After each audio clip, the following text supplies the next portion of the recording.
Hi everyone. దీనంత worst ఇంకొకరు ఉండరు భూమి మీద. అసలు ఆడ జాతిలో చెడబుట్టింది ఈమె గురించి మనం మాట్లాడుకుంటే అసలు ఆడోళ్ళు అనే పేరుకి కూడా మచ్చొస్తుందేమో. మరి అంత దారుణంగా తయారైంది ఈమె. అయితే నాకు ఈమె ఇష్యూ విన్నప్పుడు చాలా కోపం వచ్చింది. ఎట్లా అంటే ఈమె ఒకవేళ నా ముందే ఉండుంటే ఈమెను ఒకటి కొట్టి అసలు ఈమెకు బతికే అర్హత లేదు అని చెప్పాలి అనిపించింది. అరే అమ్మా, నీకు ఆల్రెడీ పెళ్ళయింది. ఇఫ్ ఇన్ కేస్ నీకు వాడితో నీ పెళ్ళి ఇష్టం లేదనుకో, నువ్వు ముందే చెప్పేది ఉండే. నీకు ఇష్టం లేకపోయినా నువ్వు ఆయనతో కలిసి 3 పిల్లల్ని కానీ ఇప్పుడు నీకు ఇంకోటి అవసరం వచ్చిందా? సిగ్గుందా కొంచెమన్నా? అలాంటప్పుడు పెళ్ళెందుకు చేసుకోవాలి? నీకు ఆల్రెడీ 20 ఏళ్ళు నీకంటే ఎక్కువ అబ్బాయికి అని చెప్పి తెలుసు. తెలిసినాక కూడా చేసుకున్నప్పుడు కష్టమో సుఖమో కలిసి నువ్వు బతకాలి. అట్లా నువ్వు బతకకుండా నీ పిల్లలు నీకు అడ్డుగా ఉన్నారని నీ పిల్లల్ని కూడా నువ్వు ఇలాంటి ఒక దారుణానికి పాల్పడ్డావంటే ఎంత గ్రేట్ అమ్మా తల్లి నువ్వు. ప్రపంచంలో నీలాంటి తల్లి ఇంటికి ఒకటి ఉంటే మాత్రం భూమి మీద మనుషులు బతకరు. సంగారెడ్డి జిల్లా అమీన్పూర్ ఇష్యూ గురించి అందరికీ తెలిసే ఉంటుంది. సో ప్రజెంట్ ట్రెండింగ్ టాపిక్ అన్నమాట. ఒక తల్లి ఇలాంటి ఒక కిరాచకమైన పని, నీచమైన పని చేస్తుందా అంటే ఈ తల్లిని చూసే నేర్చుకోవాలేమో మరి ఇట్లా చేసుడు. దాదాపు 3 పిల్లలు ఆమెకి. రజిత అనే ఒక ఆమె టీచర్. వాళ్ళ హస్బెండ్ ఒక వాటర్ ట్యాంక్ డ్రైవర్ అనమాట. మరి అట్లా ఉన్నప్పుడు పిల్లలు పోషించుకుంటా సరిగ్గా ఉండక మరి ఏం రోగం పుట్టిందో తెలియదు. కానీ ఓ రోజు గెట్ టుగెదర్ పార్టీ అనుకుంటూ పోయి వాళ్ళ క్లాస్మేట్స్ని కలిసినప్పుడు అక్కడ శివ అనే ఒక అతనితో సంబంధం ఏర్పరచుకుంది ఈవిడ. 3 పిల్లలు తనకు అడ్డుగా ఉన్నారు అని, శివ తనని పెళ్లి చేసుకోమంటే పెళ్లి చేసుకోలేడు, నిరాకరించిండు అని, ఒకవేళ పిల్లలు లేకుండా నా హస్బెండ్ లేకుండా నాకు పెళ్లి కాకుండా ఉంటే నువ్వు చేసుకునేటోడుగా అంటే ఆ మహానుభావుడు అవును అంటే ఈ మహానుభావురాలు ఏం చేసింది? ఇంటికి వచ్చి పిల్లల గొంతు పట్టుకొని ఊపిరి ఆడకుండా చేసి. ప్రపంచంలో ఎంత దుర్మార్గమైన మనుషులు ఉన్నారు అంటే మనము ఎక్స్పోజింగ్ చెయ్యకండి, ఒకరితోని ఇట్లా ఉండకండి అట్లా ఉండకండి అని అబ్బాయిలు చెప్పినప్పుడు అమ్మాయిలకు అర్థం కాదు. కానీ అబ్బాయి ఒక ఇంటెన్షన్తో చెప్తున్నాడు, ఒకరితోని మాట్లాడకు, లేకపోతే ఒకరి వల్ల నీకు ఇబ్బంది అవుతుంది అని చెప్తున్నాడు అంటే దాని వెనుకల ఏదో అంతరార్థం ఉంది అని అర్థం చేసుకోనికి కొంతమందికి చాలా టైం పడుతుంది. ఇంకా కొంతమంది కావాలని చేస్తున్నాడు అని అదే టాపిక్గా మార్చుకొని విడాకులు ఇవ్వడము ఇట్లాంటివి కూడా చేస్తున్నారు. అదే లవర్స్ అయితే బ్రేకప్లు కూడా చెప్పుకుంటున్నారు. ఇది ఒక ట్రెండ్ అయిపోయింది అందరికీ కూడా. సో నార్మల్గా అమ్మ అంటే చాలు, మనకు ఆకలి వేస్తుంది అంటే ఫస్ట్ ఎవరికైనా తెలుస్తుంది అంటే అమ్మకే అని చెప్పుకుంటాం. మరి 9 మాసాలు మోసిన తల్లి ఎంత ప్రేమ చూపిస్తుంది పిల్లల మీద అని చెప్పేసి అందరూ మాట్లాడుకుంటారు. తల్లి విలువను ఎక్కడా కూడా తక్కువ చేసి మాట్లాడరు. అలాంటిది ఒక తల్లి ఇలాంటి ఒక నీచమైన పనికి ఒడిగట్టింది, లేకపోతే ఇట్లాంటి ఒక పని చేసింది. తన పిల్లల్ని తన చేతులతోని ఈ భూమి మీద లేకుండా చేయాలి అనుకున్నది అంటే దీని గురించి మాట్లాడుకొని వేస్ట్. నీకు అంత వయసు వచ్చింది, 3 పిల్లలు ఉన్నారు. ఈ వయసులో నీకు సోకులు కావాలనా? ఈ వయసులో నీకు తిరుగుడు షికారులు కావాలనా?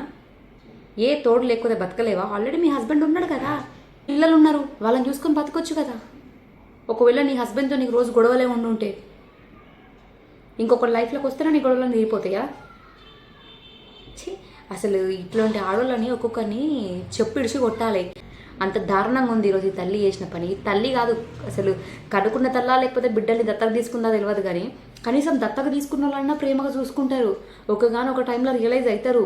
కానీ ఈమె మరి తన కడుపు నుంచి పుట్టిన పిల్లల్ని ఇన్ని రోజులు పెంచి పెద్ద చేసిన ఒక మమకారం లేకుండా, ఒక మానవత్వం లేకుండా బిడ్డలని ఇట్లాంటి ఒక దారుణానికి ఒడిగట్టి బిడ్డల మీదనే ఇట్లాంటి ఒక దారుణం చేసింది అంటే ఛీ, ఏం మనిషో ఏమో. అసలు ఇంకొక ఆయన శివ కూడా ఆల్రెడీ ఆమెకు పెళ్ళయిందని తెలుసు, 3 పిల్లలు ఉన్నారని కూడా తెలుసు. తెలిసినాక కూడా నువ్వు ఆమె లైఫ్లోకి ఎంటర్ అయ్యి ఆమె లైఫ్లో నీకు ఇట్లా కాకపోయి ఉంటే చేసుకునేటోని అని నువ్వు చెప్తే మరి ఆమెకి ఏమనిపించాలి? ఆమె సిగ్గులేంది, దానికి సిగ్గు లేదు, దానికి పిల్లలంటే ప్రేమ లేదు, మొగుడంటే అభిమానం లేదు, రెస్పెక్ట్ లేదు అనుకుందాం. మరి నీకేమైంది? నీకు లేదా నీ ఫ్యామిలీ? నీకు లేరా మరి ఇంట్లో నిన్ను మంచిగా చూసుకొని పెంచడం లేరా? ఈరోజు నువ్వు ఇట్లాంటిది ఒకటి చేస్తే మనం ఒకవేళ కేసు అయ్యి జైలుకి ఇట్లా పోయి పోలీసులకు తెలిస్తే మన నా ఫ్యామిలీ ఏమవుతుంది, మన నా ఫ్యామిలీ ఎంత ఇబ్బందులు పడుతుంది అని ఆలోచించలేవా? ఈ రజిత విలువగానే ఈ శివ ఆమె లైఫ్లోకి వీళ్ళు అడ్డు ఉందని చెప్పేసి మాట్లాడడం ఎంతవరకు కరెక్ట్?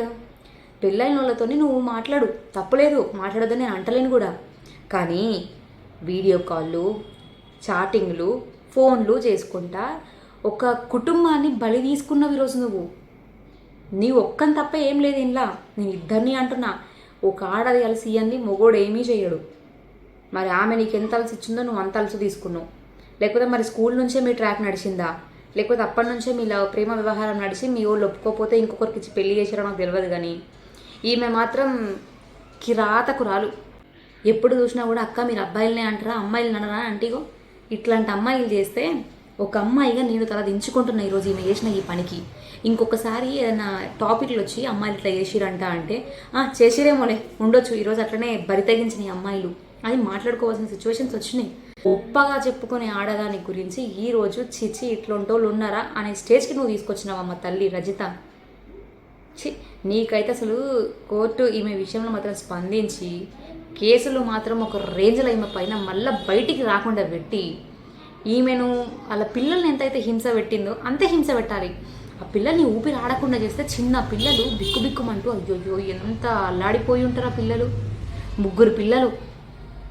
నిన్నేమన్నారమ్మా వాళ్ళు? వాళ్ళకేమన్నా తెలుసా? సమాజం కూడా ఇంకా అప్పుడప్పుడే అర్థమవుతున్న సమయంలో నువ్వు ఇలాంటి ఓ పని చేసి కూడా ఎంతవరకు కరెక్ట్? కాకి పిల్ల కాకికే ముద్దు అనే ఒక సామెత అందరూ చెప్పుకుంటారు. కనీసం మనుషుల కంటే అవే నయ్యమేమో. కనీసం వాటి పిల్లల పట్ల ఆప్యాయత చూపిస్తాయి, ప్రేమ చూపిస్తాయి. ఎట్లున్నా దాని పిల్లల్ని అవి ప్రేమించుకుంటాయి. కానీ నీకు ఇంకొకటి మీద మోసొచ్చి నువ్వు ఈ పిల్లల్ని భూమి మీద లేకుండా చేద్దాం అనుకున్నావు అంటే అబ్బా గొప్ప ఇల్లాలువే అమ్మా నువ్వైతే. నువ్వు ఇప్పుడే ఇట్లున్నావంటే ఇంకా నువ్వు వయసులో ఉన్నప్పుడు ఎన్ని దారుణాలు చేసి ఉంటావో. కొంచెమన్నా సెన్స్ లేదు. నాకు ఈమెను తిట్టాలంటే చాలా మాటలు వస్తున్నాయి. కానీ వద్దు వద్దు అని ఊకుంటున్నా. ఒక మొగోడు చేస్తేనేమో తప్పు అని 10 మంది 10 రకాలుగా వీళ్ళైతే చూపిస్తారు. మరి ఈరోజు ఒక ఆడది చేసిన పనికి దీన్నైతే రోడ్డు మీద నరికేయాలి. అంత నీచంగా చేసింది ఇది. మరి దీన్నేమనాలి ఇప్పుడు? అందుకే నేను చెప్తున్నా అమ్మాయిలు జాగ్రత్త. ఇలాంటి కొంతమంది ఉంటారు, వాళ్ళ వల్ల అందరికీ చెడ్డ పేరు వస్తుంది. మనం ఎవరితో స్నేహం చేస్తున్నాం, ఎవరితో మాట్లాడుతున్నాం, ఎవరితో ఎలా ఉండాలి అనేది మన లైఫ్లో మనం తెలుసుకుంటే మనం కూడా ఇట్లాంటి వాటికి దూరంగా ఉంటాం. ఇట్లాంటిలో స్నేహాలు చేయము. నెక్స్ట్ మనకు కూడా మన ఇంట్లో ఇట్లాంటివి ఏమైనా కనీసం మనకు ముందు తెలిసినప్పుడే అక్కడికి కట్ చేసే ప్రయత్నం అయితే చేస్తాం. ముక్కై వంగంది మ్రాణై వంగునా అంటారు. సో ఈమె మరి అప్పటి నుంచి ఎన్ని చేసిందో అందుకే ఇప్పుడు కూడా ఇంకా ఇంతకు తెగించింది ఈమె. దయచేసి జాగ్రత్తగా ఉండండి. ఈమె చేసిన ఈ పనికైతే ఇంకా నేను ఏం మాట్లాడలేకపోతున్నా. సిగ్గు లేదు, చెడ పుట్టింది భూమి మీద. చెప్పుల దండ మెడలేసి ఊరంతా తిప్పినా లేకపోతే ఈమెని ఈ భూమి మీద లేకుండా చేసినా తప్పే లేదు. నేనైతే ఇది ఒక్కటే చెప్తాను గురించి. ఇంకా అంతకు మించి నేను ఎక్కువ మాట్లాడలేను. బూతులు నేను మాట్లాడితే బాగుండదు కూడా. అదే తెలియదు చిన్నపిల్లవు, లేకపోతే నీకు 20 సంవత్సరాలు ఉన్నాయి, 20 సంవత్సరాలు 16 సంవత్సరాలు ఏమో ఉన్నాయి, లోక జ్ఞానం తెలియదు అంటే ఏమో నువ్వు టీచర్ అయి ఉండి అన్నీ తెలిసి 10 మందికి పాఠాలు చెప్తున్నావు, నువ్వే ఇట్లా చేసినావు అంటే మాత్రం సిగ్గు చేటు.